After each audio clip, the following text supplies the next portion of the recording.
قیامت کے دن ابراہیم علیہ السلام کے والد کو جب لایا جائے گا جہنم میں ڈالنے کے لیے، تو ابراہیم علیہ السلام اللہ تعالیٰ سے کہیں گے کہ اللہ تو نے مجھ سے وعدہ کیا تھا کہ تو مجھے قیامت کے دن رسوا نہیں کرے گا، لا تخزنی یوم یبعثون،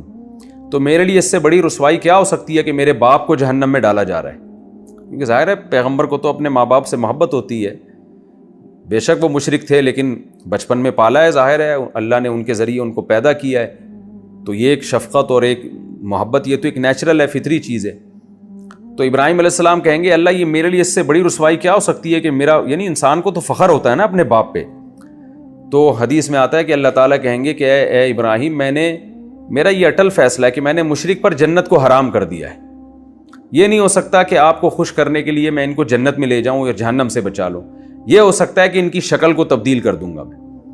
تو حدیث میں آتا ہے کہ ابراہیم علیہ السلام کے والد کی شکل کو تبدیل کر دیا جائے گا، تو دیکھنے میں ان کو اپنے والد لگیں گے نہیں شکل میں، پھر ان کو آگ میں ڈالا جائے گا۔ اللہ تعالیٰ ہم سب کو جہنم کی آگ سے محفوظ رکھے، اور ہمیں شکر ادا کرنا چاہیے کہ اللہ نے ہمیں جو والدین دیے وہ توحید پرست تھے،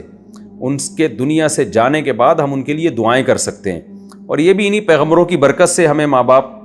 ایمان والے ملے کہ اسلام پھیلا دنیا میں، توحید پھیلی، اور ہمارے والدین بھی مسلمان تھے، ان کے باپ دادے بھی مسلمان تھے، تو جنہوں نے بھی ہمارے باپ دادوں پہ صدیوں پہلے محنت کی ہے، ان کو اسلام کی طرف لانے کا ذریعہ بنے، وہ تمام داعی، مجاہدین، مبلغین، وہ سب ہمارے محسنین ہیں۔ ہمیں ان کے لیے بھی دعا کرنی چاہیے کہ اللہ ان کے اس عمل کو ان کے لیے صدقہ جاریہ بنائے، کہ کم از کم اپنے والدین کے لیے ہم دعا تو کر سکتے ہیں۔ تو ابراہیم علیہ السلام پر اللہ نے دعا پر بھی پابندی لگا دی۔ اور اس میں ایک بہت اہم سبق کی بات یہ ملتی ہے کہ جس نوعیت کی انسان قربانی دیتا ہے نا، اللہ کی طرف سے وہی چیز انسان کو ملتی ہے۔ جیسے حدیث میں آتا ہے کہ صدقہ جو ہے مال کو کم نہیں کرتا۔ کیا مطلب؟ آپ نے مال قربان کی اللہ کے لیے، تو حدیث سے پتہ چلتا ہے کہ یہی چیز مال کے بڑھنے کا سبب بن جاتی ہے، کیونکہ آپ نے قربانی مالی دی نا، تو جواب میں اللہ مال ہی دیتا ہے آپ کو۔ آپ اللہ کے لیے، حدیث میں آتا ہے من تواضع للہ رفعہ اللہ، جو اللہ کے لیے عاجزی اختیار کرتا ہے نا، جھک جاتا ہے، تو اللہ اس کو اونچا کر دیتے ہیں، اس کی عزت لوگوں کی نظر میں بڑھ جاتی ہے۔ حالانکہ آپ نے تو عزت کو قربان کیا، لیکن اللہ نے اور عزت دے دی آپ کو۔ تو یہ اللہ تعالیٰ کی عادت ہے کہ جس نوعیت کی قربانی دی جاتی ہے تو اسی نوعیت کی نعمت اللہ دے دیتا ہے۔ تو ابراہیم علیہ السلام نے قربانی دی، خاندان چھوڑا، یہ آسان نہیں ہوتا، آپ بالکل تنہا ہو جاتے ہیں، تو اللہ نے اس سے کروڑہ گنا بہتر خاندان ابراہیم علیہ السلام کو دے دیا۔ ابراہیم علیہ السلام کی دوسری شادی بھی ہوئی، حضرت سارہ تھیں ابراہیم علیہ السلام کی زوجہ، ان کے اولاد نہیں تھی، تو ابراہیم علیہ السلام نے اس لیے دوسری شادی کی حضرت ہاجرہ سے، ان سے حضرت اسماعیل علیہ السلام پیدا ہوئے۔ تو حضرت اسماعیل کی پیدائش کے بعد ابراہیم علیہ السلام نے پھر اپنا علاقہ چھوڑنے کا ارادہ کیا، تو اس کے بعد اللہ نے حضرت سارہ سے بھی آپ کو دو بیٹا اور پوتا دے دیا، تو یعنی جو پہلی زوجہ جن سے اولاد نہیں ہو رہی تھی ان سے بھی اللہ نے آپ کو اولاد دے دی۔ تو اسحاق علیہ السلام اور پھر ان کے بیٹے یعقوب علیہ السلام، یہ اسماعیل علیہ السلام کے بعد پیدا ہوئے ہیں، تو مزید اللہ نے آپ کے خاندان کو بڑا کر دیا۔ اس سے اولاد کی فضیلت بھی معلوم ہوتی ہے کہ بچے دو ہی اچھے ہوتے تو اللہ تعالیٰ ابراہیم علیہ السلام کو اتنی اولادوں کے اور پوتوں تک کے وعدے نہ کر رہا ہوتا۔ یہ پوتا جو ہے نا، اس کو بھی اولاد ہی میں شامل کیا گیا ہے۔ تو یہ بھی ایک نقطے کی بات پتہ چلتی ہے ہمیں کہ بیٹا جیسے آپ کی اولادوں میں ہے، پوتا بھی ہے۔ تو آج کل جو لوگ اپنے بیٹوں کی شادیاں دیر سے کراتے ہیں نا، تو وہ اپنے آپ کو بھی اولاد سے محروم رکھتے ہیں۔ آپ اپنے بیٹوں کی جلدی شادی کراؤ، آپ کو بھی اللہ پوتے کی نعمت دے گا۔ لیکن یہ ساری باتیں جب سمجھ میں آئیں گی جب اولاد کو انسان نعمت سمجھے۔ فیملی پلاننگ والوں نے اولاد کو نعمت کے بجائے ایک بوجھ بنا کے پیش کیا ہے کہ بچہ پیدا ہوتا ہے تو ملک پہ بوجھ بنتا ہے، وہ خاندان پہ بوجھ بنتا ہے، وہ غربت اور مہنگائی میں اضافے کا ذریعہ بنتا ہے۔ تو جب یہ سوچ آپ کی بن جائے گی تو یہ ساری باتیں آپ کے لیے بالکل کوئی حیثیت نہیں رکھتی۔ اور ہبا کا لفظ جو قرآن استعمال کر رہا ہے، میں جس کو چاہتا ہوں بیٹے ہبا کرتا ہوں، جس کو چاہتا ہوں بیٹیاں ہبا کرتا ہوں، یہ ہبا کا لفظ ہی غلط ہو جائے گا۔ ہبا تو گفٹ کو کہتے ہیں۔ تو اولاد کی کثرت اگر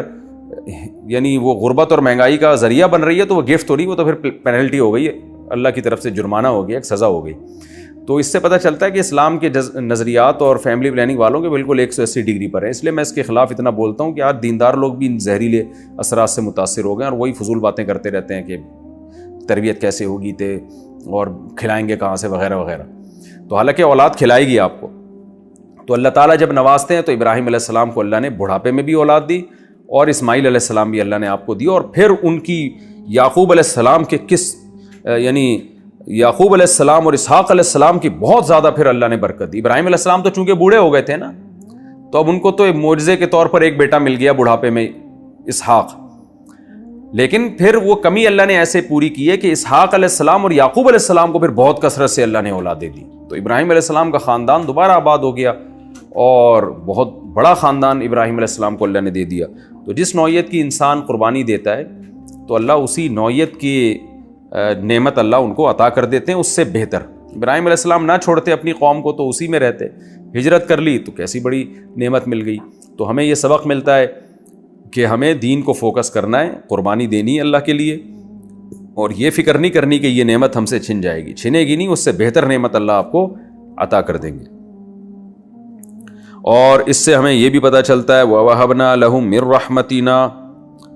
کہ دیکھیں اللہ تعالیٰ اولاد جو دیتا ہے نا, نیک اولاد. یہاں کہیں بھی قرآن نہیں کہہ رہا کہ ہم نے ابراہیم علیہ السلام کو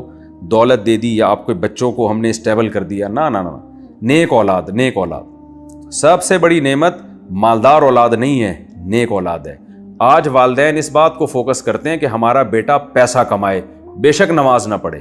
لیکن قرآن سے پتہ چلتا ہے کہ آپ کا بیٹا بے شک پیسہ نہ کمائے لیکن نماز پڑھے اور شرعی حکام پر عمل کرے, تو یہ آپ کے لیے زیادہ بڑی کامیابی ہے, یہ آپ کے لیے زیادہ بڑی نعمت ہے. اور ایک آخری پوائنٹ کی بات اس میں جو بہت اہم, کہ اللہ کہتے ہیں کہ وَجَعَلْنَا لَهُمْ لِسَانَ صِدْقٍ عَلِيًّا, ہم نے ان کا بعد والوں میں بھی اچھا تذکرہ جاری کر دیا. تو یہ بھی اللہ کی نعمت ہے کہ آپ کے مرنے کے بعد بھی لوگ آپ کا اچھا تذکرہ کریں. آپ ایسے کام کر کے جائیں کہ لوگ افسوس کریں کہ ایک اچھا آدمی آج دنیا سے چلا گیا, خوش نہ ہو کہ اچھا ہوا چلا گیا یہ دنیا سے. تو یہ بھی اللہ کی نعمت ہے کہ جب کوئی آپ اچھا کام کر کے جاتے ہیں تو آپ کا بعد میں تذکرہ ہوتا ہے, تو اس کو نعمتوں میں شمار کیا گیا ہے. تو ہمیں بھی ایسے کام کرنے چاہیے کہ ہمارا بعد میں اچھا تذکرہ کریں لوگ.